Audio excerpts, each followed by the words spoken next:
समझाइए उनको। हाँ, आप Speaker sir, the Chakravyuh that has captured India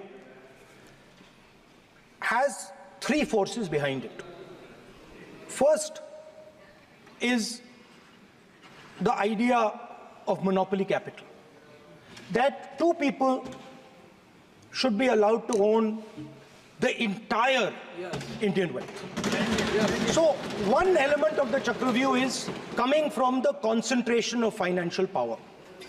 The second element, sir, मैं budget को explain कर रहा हूँ sir, मैं आ रहा हूँ, वहीं आ रहा हूँ sir. So one element is financial power.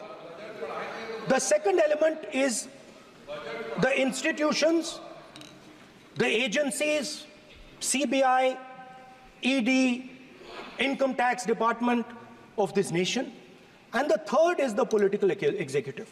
Speaker sir, these three together are at the heart of the Chakravyuh, and they have devastated this country. Speaker sir, my expectation was that this budget would weaken the power of this Chakravyuh, that this budget would help the farmers of this country, would help the youth of this country, would help the laborers, the small businesses of this country. But what I have seen is that this budget, the sole aim of this budget, iski jo niyat hai, it is to strengthen this framework, the framework of big business, monopoly business, the framework of a political monopoly that destroys the democratic structure, and finally the framework of what one can call the deep state or the agencies. And the result of this has been the first पहला काम इस चक्रव्यूह ने क्या किया, जो हिंदुस्तान को रोजगार देते हैं, स्मॉल एंड मीडियम बिजनेसेस हैं, जो करोड़ों युवाओं को रोजगार देते थे, उन पर इस चक्रव्यूह ने आक्रमण किया। कैसे किया? नोटबंदी, जीएसटी और टैक्स टेररिज्म। आप लोग आतंकवाद की बात करते हो, पूरे देश में अगर कोई भी व्यक्ति छोटा बिजनेस चलाता है तो रात को उसको फोन कॉल आता है इनकम टैक्स डिपार्टमेंट से, जीएसटी से, और टैक्स टेररिज्म का वो शिकार बनता है। इस टैक्स टेररिज्म को रोकने के लिए बजट में आपने कुछ नहीं किया है। तो टैक्स टेररिज्म के कारण और ये जो आपकी नीतियां हैं, जो आपने कोविड के समय बड़े बिजनेसेस की मदद की और जो स्मॉल एंड मीडियम बिजनेसेस थे उनको खत्म किया, उसके कारण आज हिंदुस्तान के युवाओं को रोजगार नहीं मिल सकता है। बिल्कुल एक युवा को रोजगार नहीं मिल सकता है। अब फाइनेंस मिनिस्टर बैठी हैं, अब युवाओं के लिए आपने क्या किया? बजट में आपने इंटर्नशिप प्रोग्राम की बात करी, और ये शायद एक मजाक है, क्योंकि आपने कहा कि ये इंटर्नशिप प्रोग्राम सिर्फ हिंदुस्तान की 500 सबसे बड़ी कंपनियों में होगा, और 99% जो हमारे युवा हैं उनको इस इंटर्नशिप प्रोग्राम से कुछ लेना देना नहीं, कोई फायदा नहीं होने वाला है। तो आपने पहले टांग तोड़ दी और उसके ऊपर आप बैंडेड लगाने की कोशिश कर रहे हैं। मेन मुद्दा आज युवाओं का एग्जाम पेपर लीक है। जहां भी हम जाते हैं, आपने बेरोजगारी का चक्रव्यूह बना दिया इनके लिए, और जहां भी हम जाते हैं वो कहते हैं देखिए बेरोजगारी है मगर पेपर लीक भी होता है। तो आपने एक साइड पेपर लीक चक्रव्यूह, दूसरी साइड बेरोजगारी चक्रव्यूह।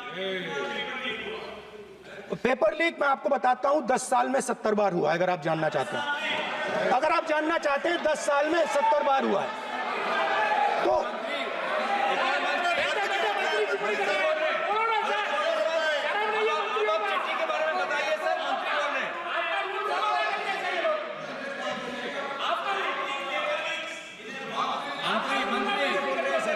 सर, सर, तो पेपर लीक के बारे में फाइनेंस मिनिस्टर ने बजट में एक शब्द नहीं कहा है।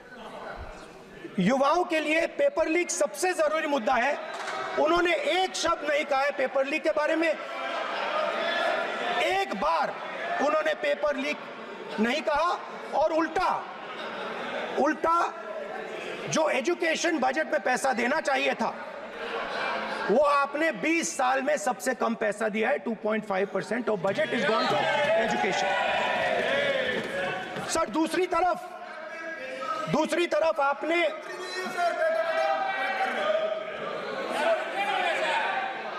आपकी नहीं मानते सर, ये रनिंग कमेंट्री कर रहे हैं सर। दूसरी तरफ पहली बार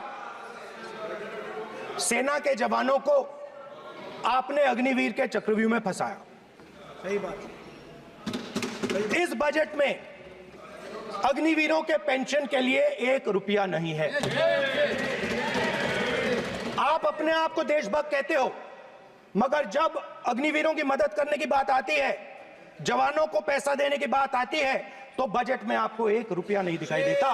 उनकी पेंशन के लिए 1 रुपया आपने नहीं दिया, तो उनको आपने अग्निवीर के चक्रव्यूह में फंसाया। उसके बाद सर, जो अन्नदाता हैं वो चक्रव्यूह से निकलने के लिए, आपके चक्रव्यूह से निकलने के लिए जो आपने बनाया 3 काले कानून, जमीन अधिग्रहण बिल को आपने कमजोर किया, उनको आप सही दाम नहीं देते हो।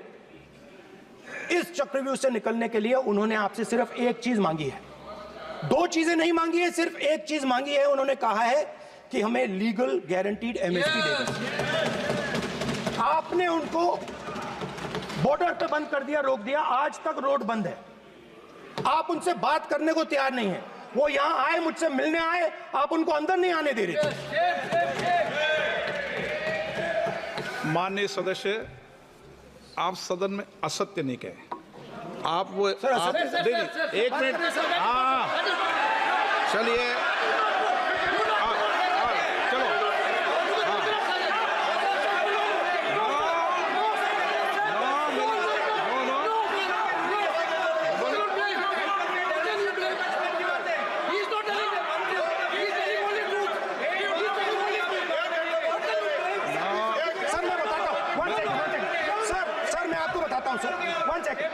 सर मैं आपको फैक्ट बताता हूं सर, जो मुझे एक सेकंड, हाँ बता। मैं आपको फैक्ट बताता हूं, फिर आप मुझे करेक्ट कर दीजिए। स्पीकर सर, फार्मर्स का डेलीगेशन नहीं सर, मैं आपको फैक्ट बताता हूं। पर आपके माननीय सदस्यों को कह दें वो सदन पर आरोप नहीं लगा